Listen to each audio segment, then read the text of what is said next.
इस पूरे ब्रह्मांड में जो कुछ भी हम देख सकते हैं, मतलब सितारे, ग्रह, उपग्रह, गैलेक्सीज इत्यादि, केवल 5% हिस्सा है कुल मैटर का और 95% हिस्सा हम नहीं देख सकते और उसे हम डार्क मैटर कहते हैं।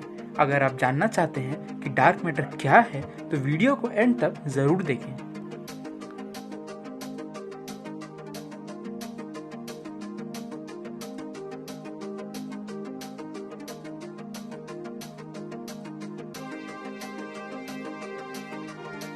इस पूरे ब्रह्मांड के मैटर का अगर आंकलन किया जाए तो 5% मैटर, 27% डार्क मैटर और 68% डार्क एनर्जी पाया जाएगा। सो हम शुरू करते हैं डार्क एनर्जी से।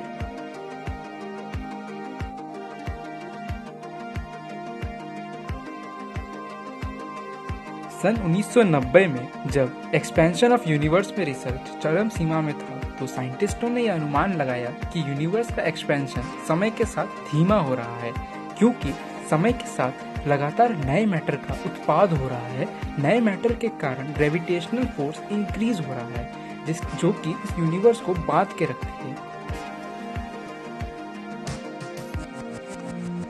लेकिन जब हबल स्पेस टेलीस्कोप से इंफॉर्मेशन आया तो ये आंकलन हुआ कि यूनिवर्स का एक्सपेंशन समय के साथ घटने की बजाय बढ़ रहा है, जो कि हमारे सारे थ्योरीज को ब्रेक कर रही थी।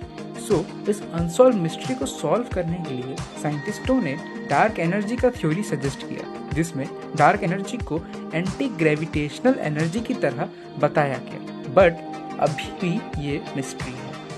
अगर डार्क एनर्जी को सरल भाषा में समझे तो हमारे स्पेस में एक एनर्जी मौजूद है जो प्लैनेट्स को पास लाने की बजाय दूर ढकेल रही है, जिससे यूनिवर्स का एक्सपेंशन बहुत तेज रफ्तार से हो रहा है। डार्क मैटर क्या है? अंतरिक्ष में जितनी भी आकाशगंगाएं यानी गैलेक्सीज हैं, एक नियमित वेलोसिटी से अपने गैलेक्टिक सेंटर का चक्कर काट रही है। गैलेक्टिक सेंटर का ग्रेविटेशनल फील्ड बहुत ज्यादा होता है और ये डिस्टेंस डिपेंडेंट होता है, मतलब दूरी जितनी बढ़ेगी उतना ग्रेविटेशनल फोर्स वीक होगा। और अगर इसको वेलोसिटी से आंकलन करें तो गैलेक्टिक सेंटर के नजदीकी ग्रहों का वेलोसिटी काफी ज्यादा होगा दूर के ग्रहों से। मगर ये थ्योरी प्रैक्टिकली फेल होता है। एक्चुअल में वेलोसिटी में कोई भी अंतर नहीं दिखता। सो साइंटिस्टों ने कंक्लूजन दिया कि दूर के ग्रहों के पास एक ऐसा मैटर मौजूद है जो कि ग्रेविटेशनल फोर्स जनरेट कर रहा है और उस मैटर का नाम डार्क मैटर दिया गया। डार्क मैटर के पक्ष में एक और थ्योरी दिया गया जिसे ग्रेविटेशनल लेंसिंग कहा गया। ग्रेविटेशनल लेंसिंग को पहली बार 1912 में आइंस्टाइन ने सजेस्ट किया था। ग्रेविटेशनल फोर्स खाली टाइम को डायरेक्ट नहीं करता, ग्रेविटेशनल फोर्स लाइट को भी बेंड करता है। मतलब जब कभी लाइट दूर सोर्स से आती है तो वो ग्रेविटेशनल फोर्स के कारण बेंड हो जाती है और हमें या तो ब्लर इमेज दिखता है या तो कई सारे इमेज एक साथ दिखते हैं, जैसा कि पहली बार Q0957561 प्लैनेट के केस में देखा गया। मगर इतना ज़्यादा ग्रेविटेशनल फोर्स साधारण मैटर से उत्पाद नहीं हो सकता। साइंटिस्टों ने डार्क मैटर का थ्योरी सजेस्ट किया इस मिस्ट्री को सॉल्व करने के लिए।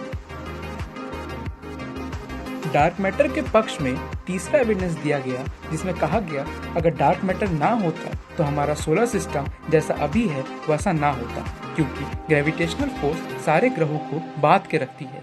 मगर हमारे रेगुलर प्लैनेट से इतना ग्रेविटेशनल फोर्स जनरेट नहीं होता कि सारे ग्रह बंधे रह सके। सो डार्क मैटर के पक्ष में कई सारे एविडेंस दिए गए जिससे ये तो पता चलता है कि डार्क मैटर एग्जिस्ट करता है, लेकिन उसके प्रॉपर्टीज के बारे में हमें कुछ भी नहीं पता चलता। डार्क मैटर कोई आम मैटर नहीं है, क्योंकि वो ना ही लाइट को रिफ्लेक्ट करता है ना ही लाइट को ऑब्जॉर्ब करता है। डार्क मैटर का लाइट के साथ इंटरेक्शन कुछ अलग तरीके का है जिसके बारे में हमें कुछ नहीं पता। डार्क मैटर एंटी मैटर भी नहीं है, क्योंकि एंटी मैटर जब रिएक्शन करता है तो गामा रेज प्रोड्यूस करता है। अगर आपको एंटी मैटर के बारे में नहीं पता, आप मेरा प्रीवियस वीडियो जरूर से देख सकते हैं। और डार्क मैटर ब्लैक होल भी नहीं है, क्योंकि ब्लैक होल जहाँ मौजूद होता है वहाँ एक सिमेट्री पोज करता है और उस सिमेट्री को ऑब्जॉर्ब करना बहुत ईजी होता है। सो डार्क मैटर है क्या? साइंटिस्टों ने अलग अलग एक्सप्लेनेशन दिया डार्क मैटर के रिगार्डिंग। आइंस्टाइन के अकॉर्डिंग ये एम्प्टी स्पेस का एक प्रॉपर्टी है जिसके बारे में हम कुछ नहीं जानते। कुछ साइंटिस्टों ने कहा एम्प्टी स्पेस में एक नए प्रकार का डायनामिक फ्लूइड मौजूद है जिसका नेचर अपोजिट है हमारे साधारण मैटर से। इस फ्लूइड का नाम क्विंटेसेंस रखा गया। एक और एक्सप्लेनेशन दिया गया जिसमें कहा गया एम्प्टी स्पेस वर्चुअल पार्टिकल से भरा हुआ है जो कि कंटिन्यूसली फॉर्म होते हैं और कंटिन्यूसली रिएक्ट करके एनर्जी प्रोड्यूस करते हैं। जब ये एनर्जी कैलकुलेट किया गया तो वैल्यू गलत आया, बहुत ज़्यादा गलत आया, अप्रॉक्सीमेटली 10⁻120 टाइम्स गलत आया। सो इस पूरे वीडियो का अगर हम कंक्लूजन निकालें, डार्क मैटर का अगर कंक्लूजन निकालें, तो हमें बस इतना पता है कि डार्क मैटर एग्जिस्ट करता है, बट उसके बारे में हमें कुछ नहीं पता। सो आपको अगर ये वीडियो अच्छा लगा हो तो प्लीज़ लाइक कर देना, शेयर कर देना, सब्सक्राइब कर देना और कमेंट में अपना पॉजिटिव हो या नेगेटिव हो ओपिनियन ज़रूर देना।